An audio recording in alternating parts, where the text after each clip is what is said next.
Tell me, A, how you do that, and B, the kind of feedback you get from the executive at such and such corporation who brought you in. Okay, two great questions. The first one is how do I do it? And I'm so glad you asked that because really I don't do anything. There's no Steve Sadler doing anything. Right. This is just a surfer guy from Laguna really that holds a space for spirit to move through. Just like you're not a human being really innately. We all know we have a sense at least. Most people have the sense that there was something here before we were born. There's something animating our existence, Right. causing the heart to beat, causing cells to regenerate, guiding us to read this book and have this interview and listen to these words. And something is going to be there after the body expires. Right. And we usually call that a spirit, right? So what's happening is to the degree that I hold a space where all those who are ready to awaken come, when they come, their spirit is bringing them to me. The way we connect through spirit is called Shaktipad. Shaktipad is just an expression of spirit. So I hold a space and then I raise the octave, you might say. If you're feeling energy, like even now, your listeners as they're listening to this, because we can do this and you can do it here too, we put our hands up.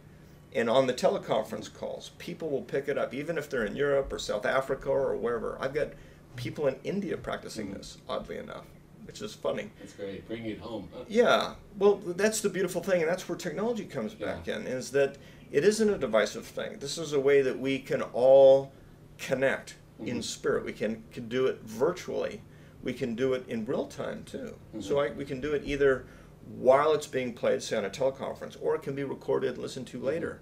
Because your spirit will know when to hear it. It doesn't matter when it's transmitted. Just like you can have a pre-recorded television show or play this tape at a later date. You know, but the information and what you're connecting with in the moment you hear it can take you to that place.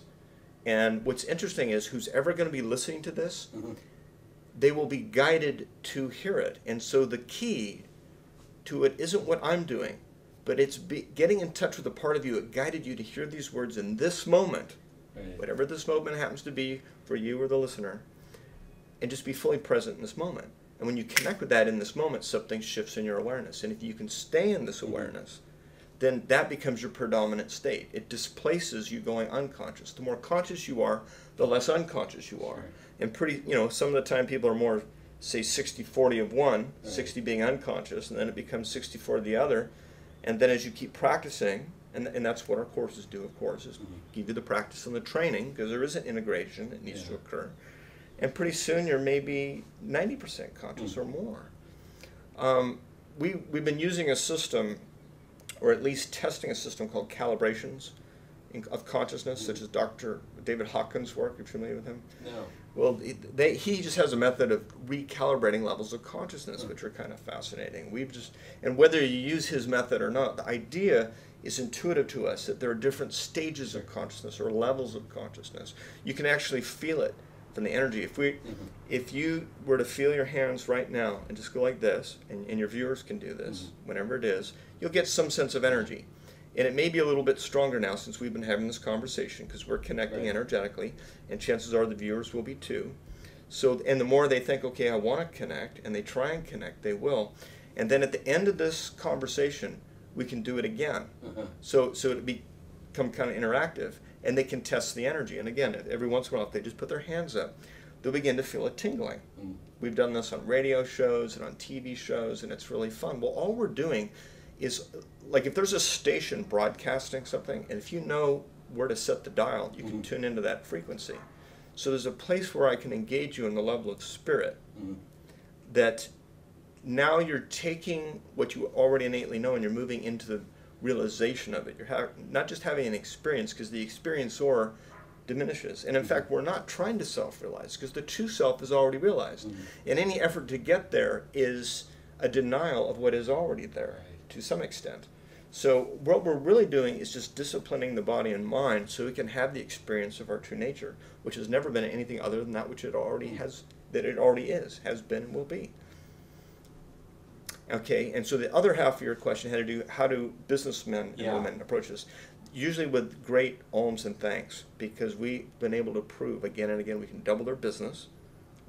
Most of the people, these people I went to Tibet with, some of those high-powered businessmen and women, most of them have their own companies. Some of these people, they're millionaires. They've already made it. They're very successful, and it's because they become more conscious. They develop control over their mind. They develop, not 100% maybe, Sure. but so much so that they can just start manifesting because they're plugged into purpose. They're plugged into a space of contribution. So it's not about them anymore, so there's no I sense getting in the way. And because of the intention to serve, see, this is a whole new paradigm in business, really. When you bring that out, not that all businesses don't want to serve, Right, sure. but intentionally try and transmit the energy and to come to a place, how may I serve you? It's a little bit different, I think, than the way most people do business, but because they approach it that way, their energy is different, and they just start attracting. So our growth has been organic by word of mouth.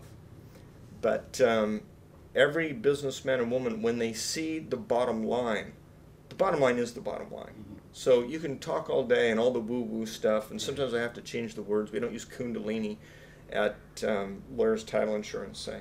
But we get the message that there's something causing your heart to beat, and there's something directing your thought. And we get people observing their mind and seeing that there's something other than their mind that's observing their mind. And if they can take control of that, they can focus better, they can manifest more powerfully, they can move beyond their own fears and limiting beliefs, and all of a sudden, they start becoming the person they want to be because now they've learned how to reprogram their mind in a miraculous way.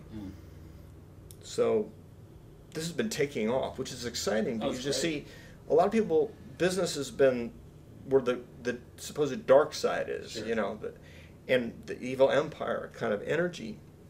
And what we're doing is we're bringing it in to some leading executives all over the world, which is really exciting because as their consciousness shifts, money itself is a wonderful thing. Most people that are spiritual live in a lack consciousness. I did for years. I thought that money wasn't very good, and well, even though I've got a master's degree in international banking, you know, and I have a career in finance, there was a part of me that was like guilty of making money. I'd make millions. I felt guilty about it. And when I had that mindset, the Self-Awareness Institute stayed kind of a little meditation backwater in Orange County. You know, we'd do everything by donation. And we never had enough money to pay the overhead, even with that. And then when I switched my thinking to how may I serve and may all the money, we need the money to come in, I valued it. I valued, other people valued it. That value grew. And all of a sudden, we grew in 2 years to over 60,000 people in 120 countries. That's great. Shift in consciousness and what I was open to receive, and in so doing, able to help more people, you see? And using technology, the other evil. So see, there's this idea of money being evil, and it isn't. Money's whatever intention you put into it, for whatever use you use it for. It gives it its power. And the same thing with technology. So for us, we're getting tens of thousands of people every month. Thank God for the internet. Thank God for Google. Thank God I'm reaching people over the world in Uzbekistan and Vietnam and places I could never travel to, or not likely. Yeah. And now they're meditating, they're getting connected, they're feeling the Shakti. They don't even have to be on the telephone call. So I love technology. See, it's all global brain. This World Wide Web is almost like the web of neurons in your brain, connected by the nerve fibers, the axons and dendrites that are all connected through. It serves like a World Wide Web of thought. We're creating global thought. We're creating thought forms and putting them into a consciousness that's reaching tens of thousands of people. That's great.